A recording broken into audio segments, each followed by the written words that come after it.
Cast is now starting. All attendees are in listen-only mode. Good afternoon, everyone. Today is Thursday, July 28th, and I'm Caroline Bailey, a Professional Development Coordinator for the Maryland Developmental Disabilities Administration. We welcome you to the Maryland Money Follows the Person Stakeholder Input webinar. Our presenters today are Wayne Reed and Jared Pelkinis from the Maryland Department of Health, Division of Long-Term Services and Supports. Before we begin, I'd like to go over a few things about the webinar. All participants are in listen-only mode. There are two options for listening to the webinar, by computer and by phone. If you look at the panel interface on your right labeled audio, you can click either computer or phone to switch for the best option. There is one handout for this webinar, which can be uploaded from the handout section, or if you're listening by phone, you can request that they be emailed to you. We will be recording the webinar and posting the session on YouTube and the DDA's website. Questions can be typed into the question or chat box in the webinar panel, and we will get to those towards the end of the presentation. You will also receive a link to participate in the survey at the end of the presentation as well. Now I'd like to introduce our presenter, Wayne Reed. Good afternoon, Wayne. Good afternoon. Thank you, Caroline. Hello, everyone. I'm Wayne Reed. I'm the Money Follows a Person Project Director. The Money Follows a Person team is located in the Division of Long-Term Care Services at the Maryland Department of Health. Next slide, please. For today's webinar, I'm going to provide you some basic information about the Money Follows a Person demonstration. We're also going to discuss supplemental services. We're going to provide opportunities for your input, and then I'll also acknowledge some resources about Money Follows a Person and provide my contact information. Next slide, please. All right. I've been with the Money Follows a Person demonstration since 2008, and a few times a week, people ask me, what is the Money Follows a Person demonstration? So you should know that the Money Follows a Person demonstration is offered through the Centers for Medicare and Medicaid Services. Maryland is one of almost 40 grantee states that participate in this demonstration. The goals of the Money Follows a Person are to assist states in rebalancing long-term services and support systems. Another goal is to increase the use of home and community-based services. And then last, the goal is to remove barriers to receiving services in the community. Next slide, please. You're probably wondering how Money Follows a Person can help you or somebody you're working with. The Money Follows a Person team, we join the discharge planning team, and we identify and try and solve barriers that are related to the transition team. So Money Follows a Person staff are part of the transition team, and it's our hope that we would resolve any of the barriers that come up through the transition process so that the person moves to the community. Also, the Money Follows a Person, we provide MFP Flex Funds. Next slide, please.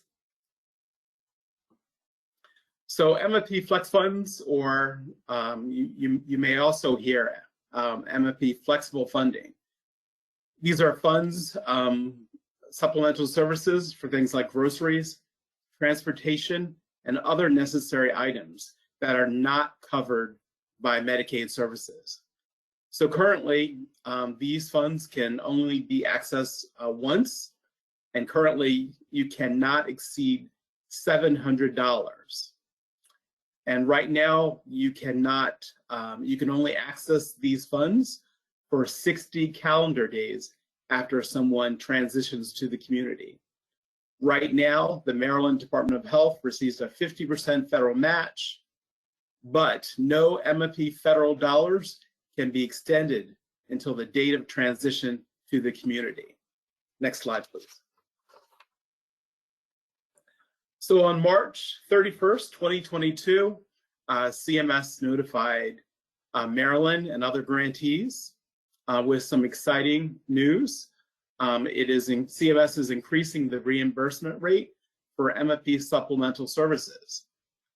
CMS is also expanding the definition of supplemental services. It will allow grantee states to provide community transition services earlier and eligible individuals' inpatient stay. So that means while the person is at the state residential center or at the nursing home. Next slide, please. So effective January 1st, this is going to be retroactive. Supplemental services will be covered fully by MFP grant funds at a federal reimbursement rate of 100%. This means CMS pays the full cost of supplemental services. It means that the Maryland Department of Health does not have to pay for MFP supplemental service cost. Next slide, please.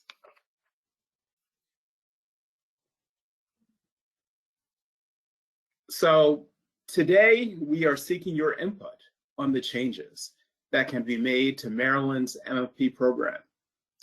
We will review some of the recent CMS MFP supplemental services guidance, and we're going to ask for your thoughts. Next slide, please. So I'm talking about the new CMS guidance. So this is what is possible. So supplemental services will no longer be a one-time service, but they're now considered short-term services. This means services and supports can be paid for before a person transitions from an institution. Like I was just saying, this means they can be paid while the person is still in the nursing home or the state residential center. And they can also be provided for a short term after the person transitions. Next slide, please. All right, I'm going to go over some possible areas for us to include in our supplemental services plan. The first area is pre-tenancy supports. So pre-tenancy supports, they assist people with housing access. There are things such as housing search assistance, engaging the landlord to secure the unit. They're basically completing any related tasks, such as paying security deposits or helping the person obtain documentation to verify eligibility for the unit. You know, they would need a state-issued ID and some other documents. So they're basically any coordination of move-in activities. Right now, DDA's waivers include housing support services. Our first poll question is going to relate to pre-tenancy supports. The question is, are there any additional or missing pre-tenancy supports?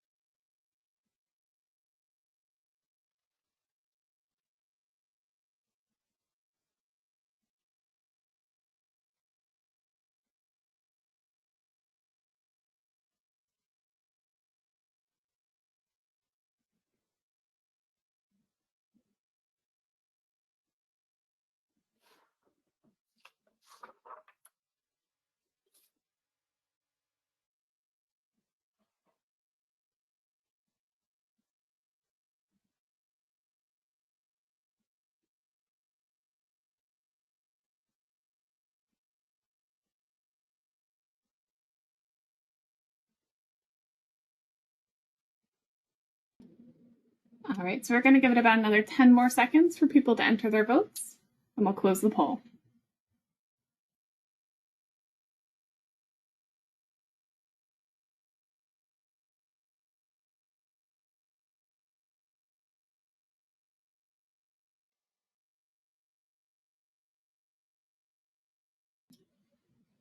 Okay, we're going to close this poll. All right, thank you. So 50-50. Thank you. So next slide, please. Folks, we're going to have a few polls, and we're going to end today with a survey. So you can elaborate in the survey at the end. So you'll have opportunities to write a narrative if you want to expand on your answers throughout the poll. So we're talking about the opportunities with the new CMS supplementary services.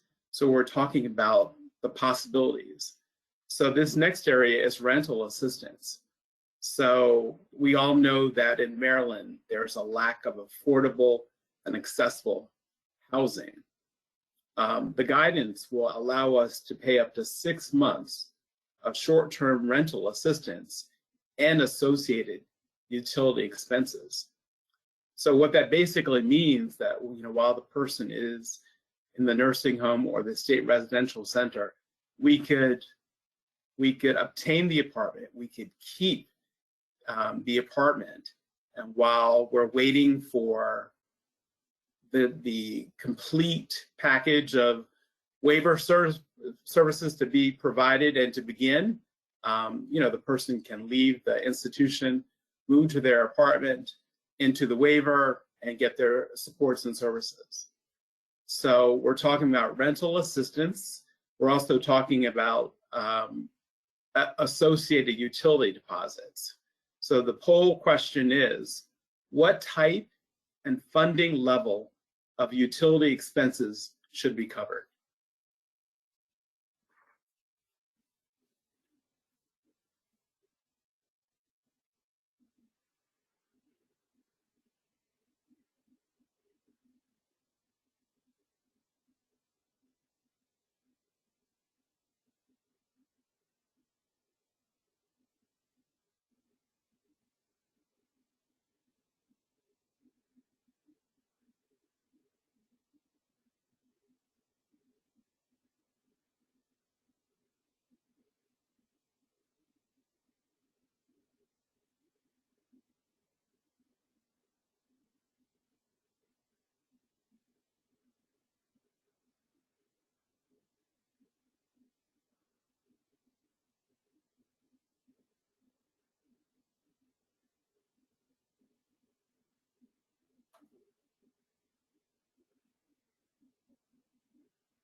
Okay, we're going to give it about 10 more seconds.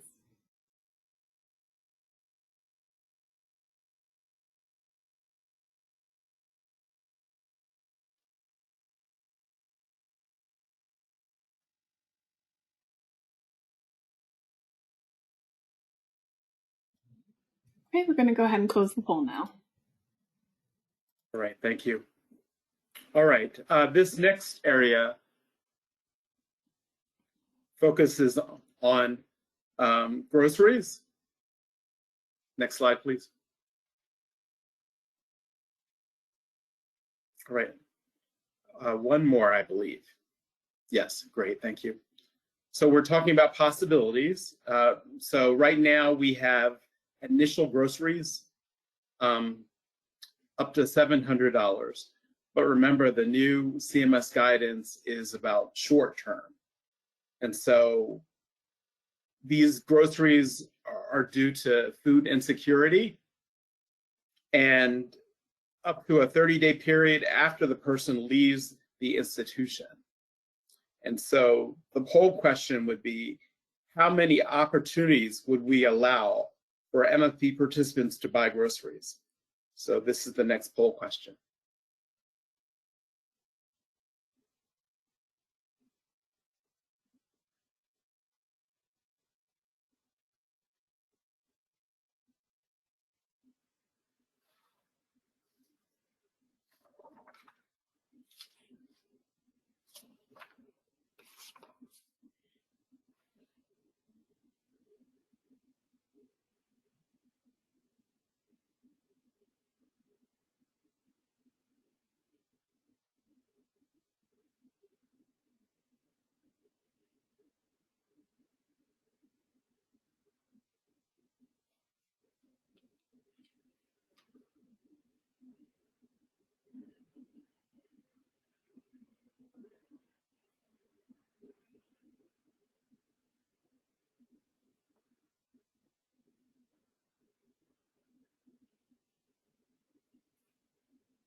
Okay, we'll give about another 10 more seconds for people to finish their result.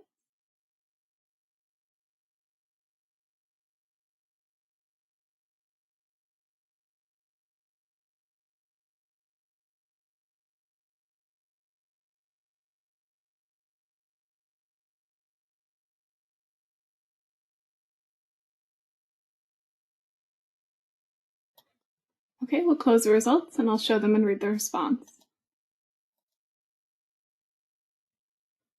So we had 8% of people say that they should have one opportunity, 23% said twice, 27% said 3 times, and 43% said 4 or more times.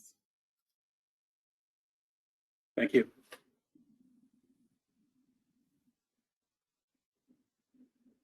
All right, next slide, please. All right, we continue to talk about possibilities. We are talking about our supplementary services, our MFP Flex Funds. This area is on home accessibility modifications. In DDA's waivers, they're known as environmental modification services, and they're up to $15,000. Some concrete examples of this area would be ramps or chair lifts or concrete walkways or rails. Those are things that come to mind. So we have the opportunity to include this in our supplementary services definition. And so the poll question, there are 2 poll questions. And just remember, folks, that should you not be able to elaborate on your response on this poll, at the end, there will be a survey and you can write a narrative then. So the questions are, what home modifications funding total cost limit should the state propose? The second question is, are there any additional home accessibilities missing or needed? Are there any additional home accessibilities missing or needed?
Okay, so we're going to give it about another 10 seconds before we close the poll and review the response.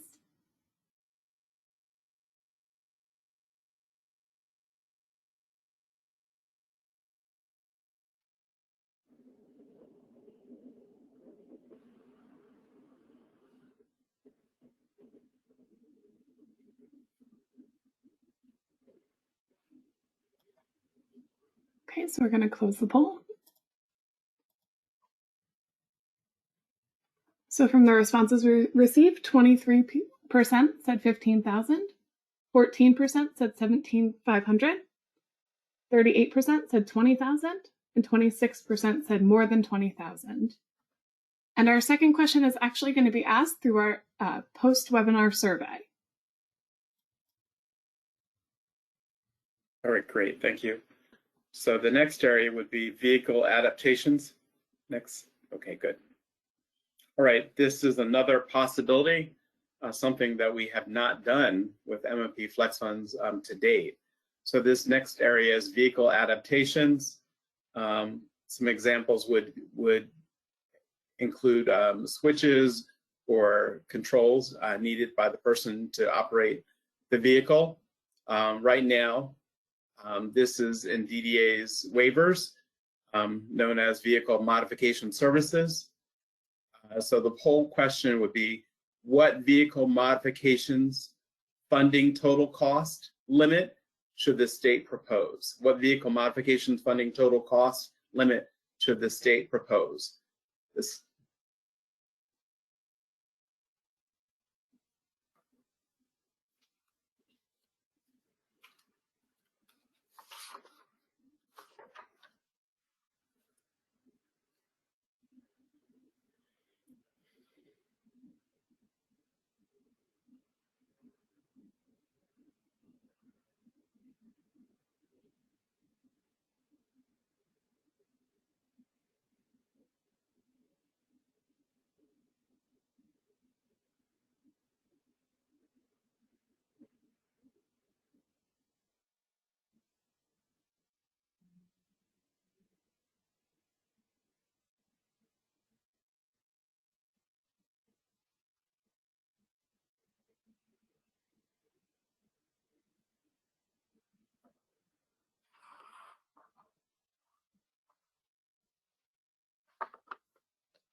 Okay, so we'll give it another 10 seconds or so before I close the poll.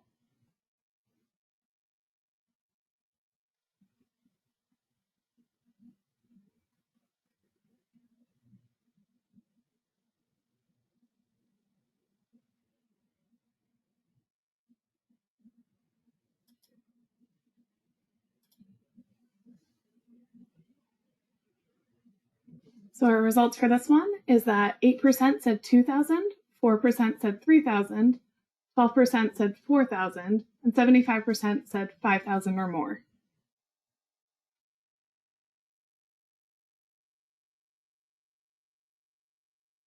next slide, please. All right. So while we're thinking about the new possibilities with supplementary services, one reason for this new CMS guidance is to close gaps that exist and to increase transitions. So this next area is community transition services. In DDA's waivers, they're listed as transition services.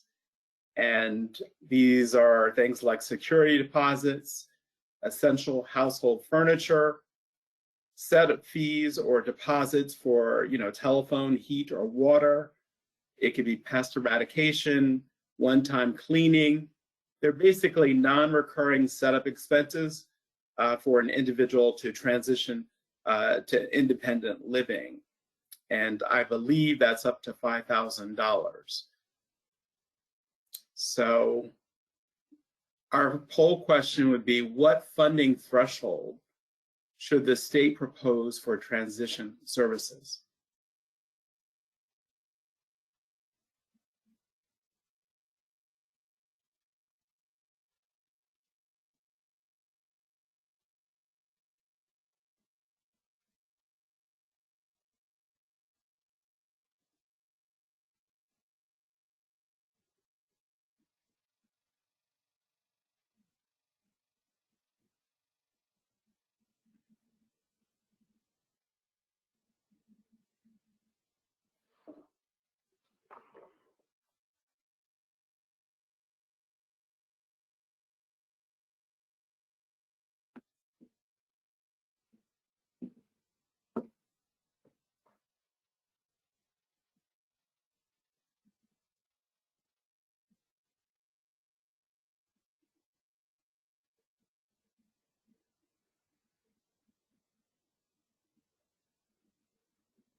Okay, we'll give it about another 10 seconds before we close the poll.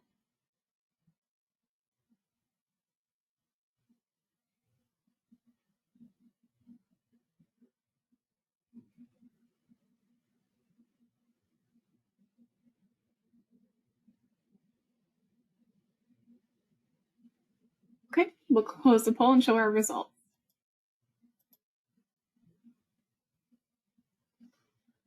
So we received 2% of responses saying $500, 4% saying $1,000, 20% saying $1,500, and 74% of responses saying 1,500 or more.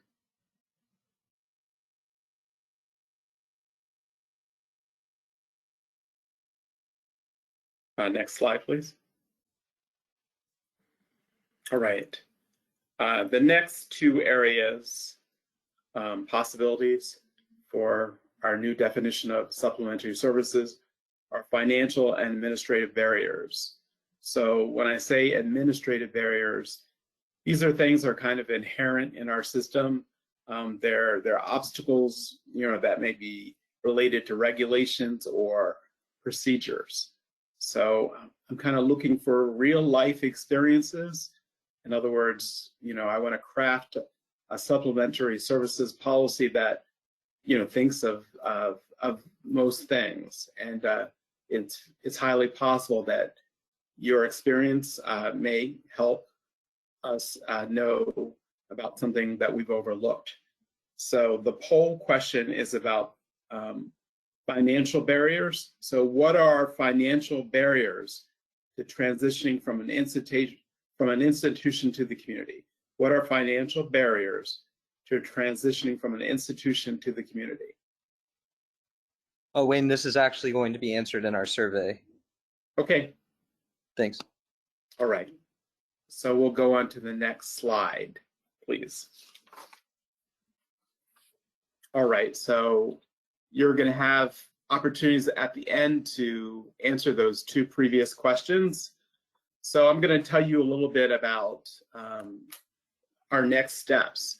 So we've met with multiple groups, and for the balance of July, we're going to be reviewing stakeholder input, and we're going to be crafting our supplementary services plan to submit to CMS for ultimate approval.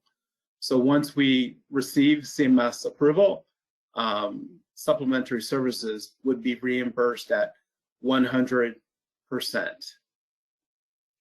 Next slide, please. I want to bring your attention to how you could get some additional information. So you'll see a link for CMS's webpage about Money Follows a Person. You'll see the link to Maryland's Money Follows a Person webpage. And then you'll also see links to the three waivers operated by DEA, the Family Supports Waiver, the Community Supports Waiver, and the Community Pathways Waiver. Next slide, please. All right. This is my contact information. You'll see my mobile phone number, and you'll also see my email address. For the month of July, I encourage you to send me an email or give me a call. I really want to look very broadly at the need for our MFP supplementary services plan. We're going to have a question and answer period. So feel free to write your questions in the chat, questions or comments. Jared Palakanis is going to facilitate our question and answer segment. Sure, and we'll start with a quick remark. We have on the handout on page 18, it appears the link for the MDH Money Follows the Person is invalid.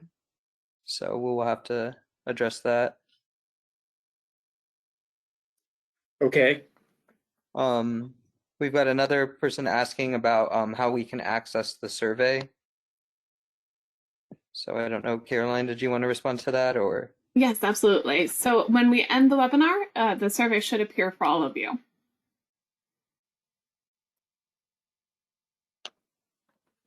All right, and we had a earlier comment about additional pre-tenancy supports. It says directly assist somebody with their credit score or directly assist someone in obtaining IDs that they might not already have. So I guess these were just ideas of what additional pre-tenancy supports we could offer. Noted.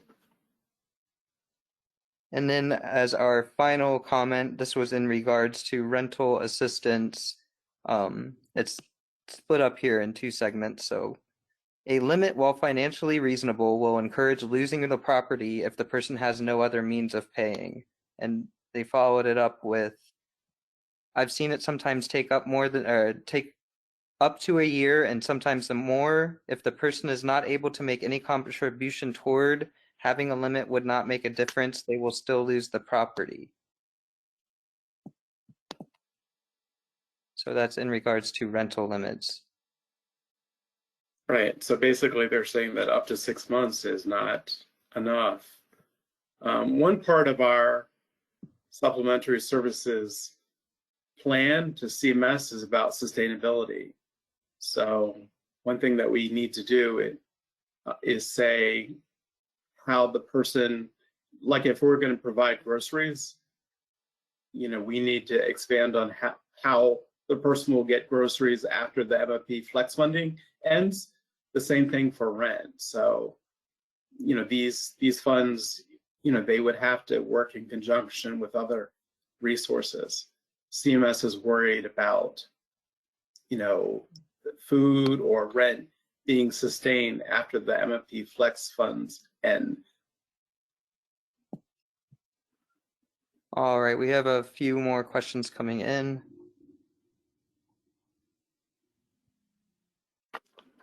We are a new provider about to get a client from MFM. What should we get receiving from DDA or CCS? This They probably mean MFP, you think? Yeah. Most likely, yeah. It says MFM. Can you repeat that? Yeah, we are a new provider about to get a client on MFM. What should we get receiving from DDA or CCS? Yeah, I'm not at the Developmental Disabilities Administration, so I can't answer that. Wayne, would you like me to help with this question? Yes, Rhonda, that'd be nice. Thank you. Sure. This is Rhonda Workman. I'm with the Developmental Disabilities Administration, DDA's Director of Federal Programs and Integrity. For people that are being supported under Money Follows the Person that Wayne's been talking about, you as a provider do not need anything in additional. The process and the funding is all associated within the department. So what you want to do is really focus on that person-centered plan. If you get a service referral, create your service implementation plan and deliver those services, supporting the participant and their team, and then always working with the team and the coordinator of community services to update, progress on outcomes and challenges and concerns. So in terms of Money Follows the Person, you do not need any form or document associated with that. Participants are supported just as they normally would under the DDA programs. Right. I would just add, to be Money Follows the Person eligible, you just need to be in the waiver, and you need to sign an MFP consent form. Of course, you would need to be coming from an institution, a nursing home or a state residential center, and you would have to be moving to a group home that's 4 or fewer, moving back home with family, or moving to your own apartment.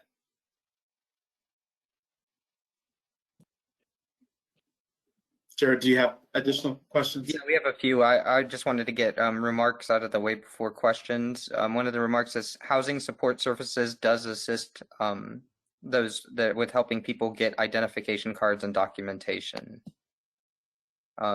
As for our next question, let me just make a comment that if this means that we would fund fees related to birth certificates or any special circumstances, for identification required to have the unit. all right. This is kind of probably for Caroline again. Is the survey available online so we can get it out to a broader stakeholder group? It is not at this point, but I'll defer to Wayne on if that's something that they would like to do in the future. I would guess if I would just encourage you to send me an email, and perhaps we could work that out. So my email address is Wayne, WAYNE .reed, REED as in David, at Maryland, and Maryland is spelled out .gov. And just let me say that we've talked to support planners, we've talked to CCSs, we've extended invitations. We've heard from Disability Rights Maryland. We've heard from several groups, and so I have a running list of all the ideas proposed for supplementary services. All right. If a person transitions home from a facility, or if a person transitions from a facility to their home, is there a period of time before they receive funds for chairlifts, ramps, etc.? One point of the new CMS guidance is that there's a possibility of receiving these services while they're still in the nursing home or state residential center. We'll learn more about this aspect at the August MFP intensive at the Home and Community-Based Services Conference. So for this aspect, you may need to stay tuned. There are a few things that need to be worked out. Should a person in a SRC, state residential center or nursing home, not transition to the community as an MFP participant? So for this aspect of accessing, vehicle adaptations or environmental, stay tuned. This looks like kind of a follow-up on the rental question. They're asking, is the limit up to 6 months, or is there a limit on the amount of financial contribution from the state? The guidance, remember, this is these supplementary services are paid by the federal government. So the state will not be paying for any of it. And the guidance thus far is up to 6 months of rent or associated utility deposits. In some of the guidance, it talks about, bringing things up to date. In other words, paying arrears. So I'm paying past BG&E bills, or I suppose if they rented another apartment and there was a balance. So all those possibilities are in the CMS guidance. We'll likely learn more about that aspect at the upcoming Home and Community-Based Services Conference. And this looks like our final question. I believe one just came in right as I was saying that, but let me find this one. What training can be provided to help through with the intake and billing process? I'm guessing that's in, with flex funding or the supplemental. Yeah, I don't know that we're ready to announce the procedure part of accessing supplementary services. We'll work with our partners at DDA, and we'll outline procedures. At this point, we're in the outreach phase where we're looking at the needs and the gaps in our service system. We'll be submitting a plan to CMS. More importantly, we're looking at raising that $700 to some larger amount. I depicted the various areas: home accessibility, vehicle adaptations, rent, groceries. So at this point, we don't yet have the procedures for you, but we will provide that later. All right, we had a few more questions come in. What if the person has already transitioned to their home and cannot get to their appointments and or into the community, or I guess like around the community? So I guess we're going to assume, transportation cost to necessary medical appointments is a possibility. You know, CMS has expanded the scope of supplementary services. So in my own experience, I know how important it is once a person transitions to the community to see their doctors. So conceivably, that would be covered. You know, with all of these things, you know, they have to be reasonable and customary rates, you know, term and state government. In other words, you know, a fair price, you know, for the service that's needed.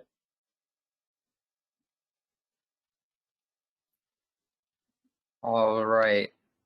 How about adaptive equipment not covered by Medicaid or Medicare? Could this be covered by MFP supplemental services?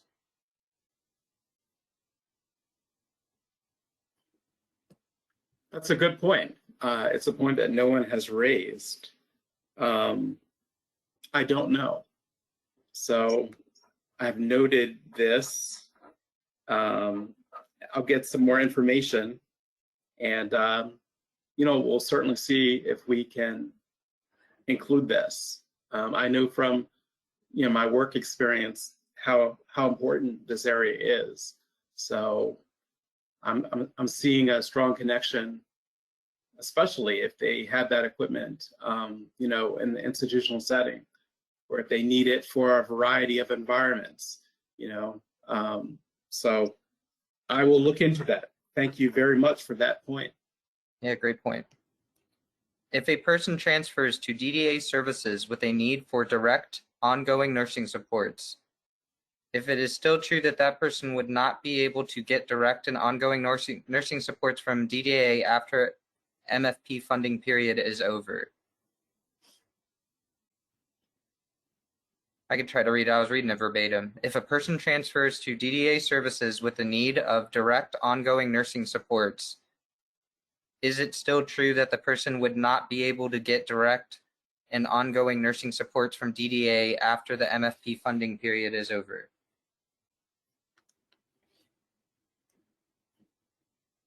I don't think that we would provide nursing supports if they could not be sustained. So I would imagine that providing nursing supports for some unique situation, the person would have to get those supports after the MFP flex funding ends. This is per the CMS guidance. Sure, we're still getting questions here. So is this applicable to the purchase of wheelchair vans for medical appointments, community integration, especially when the individual is in a group home but not willing to use mobility or share agency's wheelchair van? So that, I guess, are they able to purchase their own wheelchair van if they're unwilling to use the services that they're being offered? I heard the question.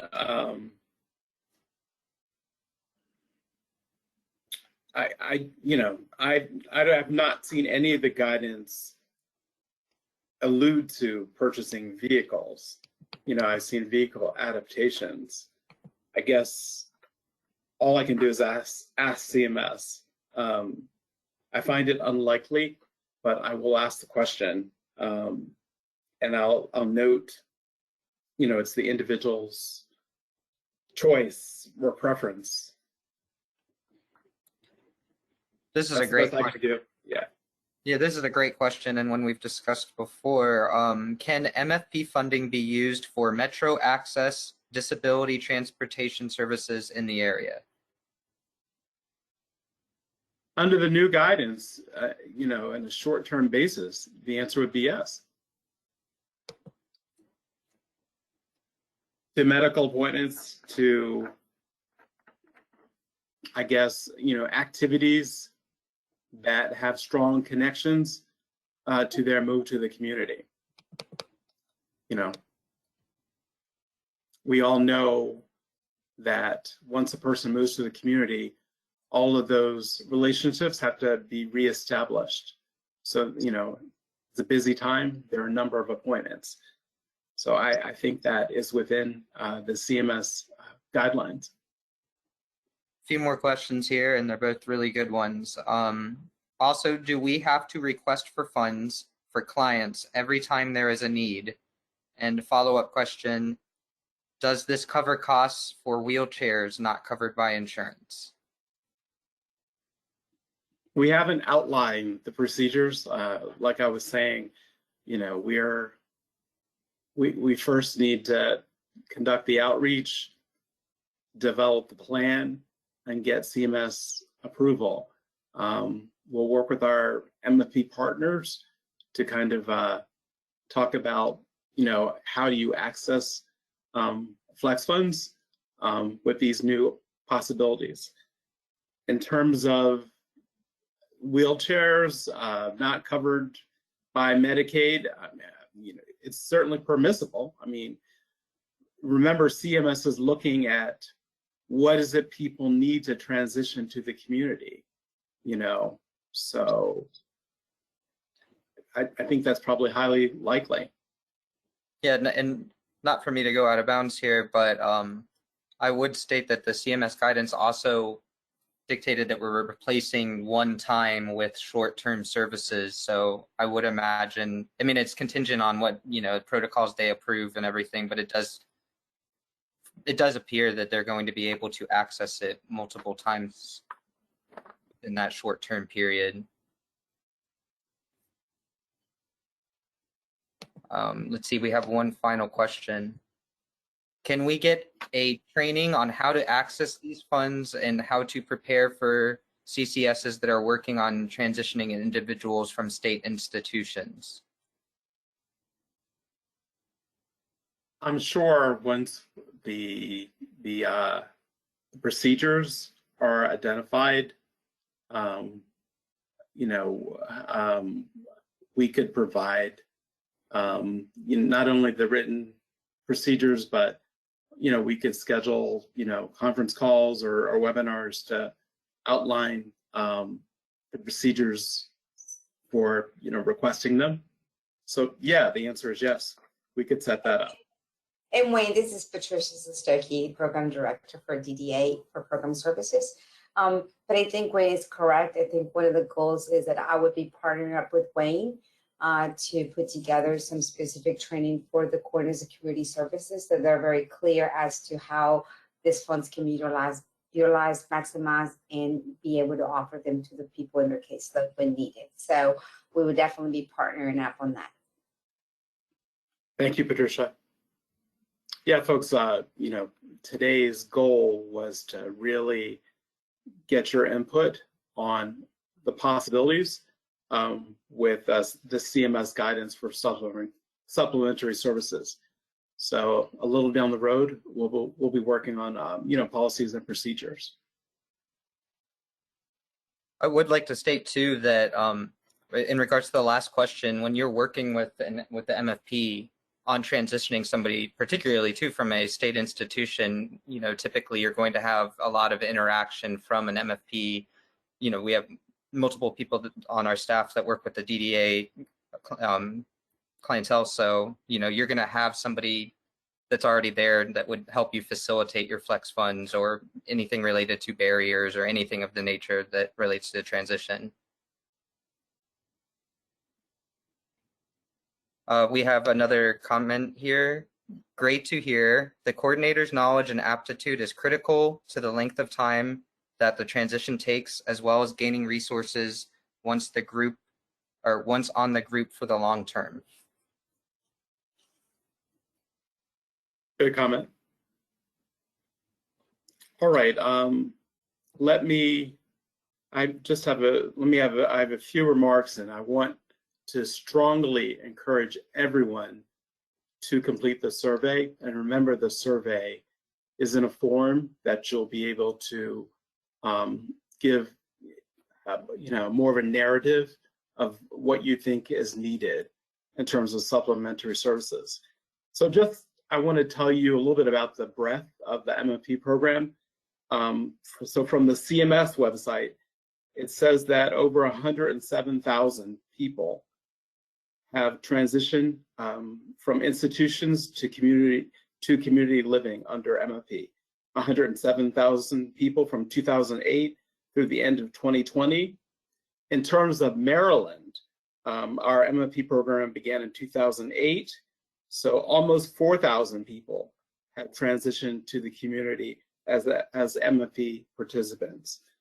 So again, today we're focusing on outreach.